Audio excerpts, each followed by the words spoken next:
level, nous avons besoin d'un autre niveau de contrôle. C'est ce qu'on appelle le control level. Généralement, c'est le control level ou bien en français la partie commande. Alors la partie commande, généralement avant, eh bien, on mettait les variateurs de vitesse, les boucles de régulation, PID, système d'asservissement, donc on mettait ça dans le control level. Récemment, on commence à intégrer ces systèmes-là dans les actuators, donc de plus en plus on voit ces systèmes-là qui sont vendus d'une façon intégrée dans les actionneurs. Du coup, dans la partie contrôle, on garde seulement les unités qui sont centralisées, donc je parle ici PLC, Programmable Logic Controller, et on parle API en français, donc les automates programmables industriels. Un automate programmable industriel, c'est un processeur. Je vais faire discard. Ah oui, pardon.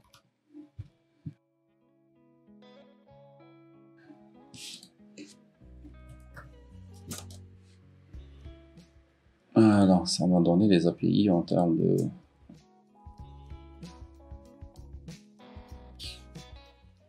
Oui, ça ressemble à ça. Donc, c'est une unité de calcul. On parle souvent module API, dans laquelle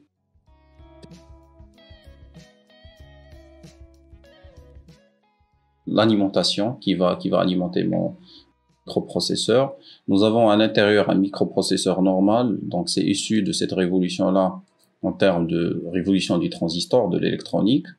Et ces automates-là, ils ont la capacité de calculer comme pour le PC. C'est juste que la différence avec le PC, c'est l'ensemble de ces modules-là. Regardez la connectique. Donc, dans votre PC, vous avez souvent un port USB, 2 ou 3 ports USB, un port VGA, connecteur pour le clavier, des bus en interne.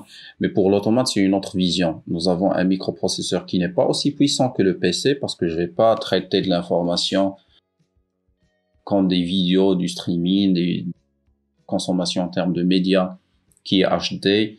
Je suis en train de traiter de l'information qui est simple, du binaire, de l'information qui est issue d'un ensemble de capteurs. Et je suis en train de dire à des actionneurs de démarrer ou bien d'arrêter l'opération.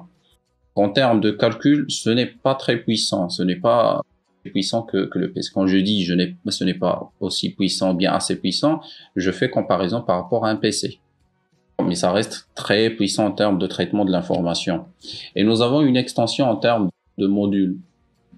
Et ces modules-là permettent, nous avons généralement du digital in, digital out, analog in et analog out. Donc le digital in, ça permet d'introduire de l'information binaire, ça existe ou ça n'existe pas. Digital out, c'est 0 et 1. Analog in, c'est une information qui varie en fonction du temps, et analog out, je peux faire sortir un signal qui varie en fonction du temps. Donc c'est ça un petit peu la caractéristique des automates programmables. Analog, je crois, in, analog out. C'est ça un petit peu l'idée. Et ça, c'est la partie opérative. Vous voyez, la partie opérative, capteur, interface d'entrée. Souvent, il y a des experts qui introduisent cette partie-là, partie interface, PI. Mais nous avons généralement une partie opérative dans laquelle il y a des capteurs. L'exemple le plus simple, c'est avec le corps humain. Donc, nous avons les yeux, les sens. Nous avons ici un cerveau qui traite l'information. Et nous avons des ordres qu'on donne aux muscles-là, des préactionneurs ou bien des actionneurs. Nous avons des interfaces d'entrée et de sortie, donc différents types d'interfaces. Généralement, elles sont 4.